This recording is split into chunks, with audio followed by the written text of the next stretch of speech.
Hi, welcome to our video for the Creative Engineering Jube LOLberg. So we've had a great time developing this Jube LOLberg for our project. It's been pretty challenging. We've had a lot of little issues to work through. We started out with the basic piece. From that, we've then framed up roughly with our lever using the bowl. The bowl triggers the first two parts of the program. First one being that the bowl of what is now Jaffas was going to be M&Ms, but we found these seem to be rolling better. They come down the chute. This is a half-cut chute. We had different issues with that. We've resolved a lot of those issues with the top cover on the top section. We had to put a separate cover on there because the pipe we had would not open out far enough for the neck of the bottle that we used for this funnel.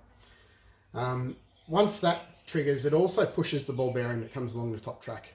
We had different tracks going on. We've tried different sizes and we've used different sizes in different parts to resolve some of the issues. When the ball bearing lands into the spoon that may or may not have been pinched in the kitchen, it drops, which then triggers this ball. Interestingly enough though, we've actually managed to use this as a switch. So on the back, we've got two wires between these two screws. So right now it's not connected, but it will bridge as soon as that drops and this lifts to here. That's then triggered on a delay, which runs our motors down here. I'll get to those in a second. The pin underneath obviously releases the green balls. We had with those, we originally had a smaller track, which then we had to change up to a larger track. We've played around with that a lot. That just gave us a lot more success in terms of catching the balls to then get down to the funnel. We also, as you can see, we played with different angles and stuff just to try and get the balls to actually roll into the face of the funnel. This one's got a slightly curved piece, which is working pretty well for us. This can be quite fun depending on what lollies are in it or what candy is in it. They will actually potentially shoot out like over a foot away from where we're actually aiming. This stuff's pretty self-explanatory. It just runs down the tracks and drops in. The motor then kicks in. We've had various different incarnations of the motor. Originally we had two wheels with a big rubber track around it, just trying to run our all sorts straight off, but we had a lot of issues with resistance with the motors that we had.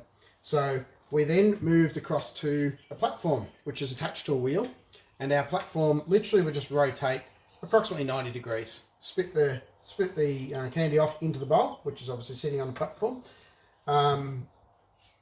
We found that very inconsistent as well. And we found that the biggest issue with that would be that sometimes it would drop in fine, other times it would literally just launch it way past. And we just, no matter what we did, we couldn't get to a resolution on that. So we resolved it by changing it to a cup, which then changes into a pouring action rather than a kicking action off the top there. Then we've got the fun section here. This little wheel becomes a pulley, which obviously pulls all of this in. As you can see, we've run multiple pulleys here to give us a bit more power. That's dropping in our musk sticks and dropping our tubes straight out of the tube. Just by simply pulling that up, it's doing both actions, the sliding. So we'll now go through, we'll run the machine for you so you can see how it's all running. It does work most of the time. Some sections are more accurate than others, but overall it's a pretty good result and we're really happy with it. Thanks for watching, guys.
Thanks for watching, guys.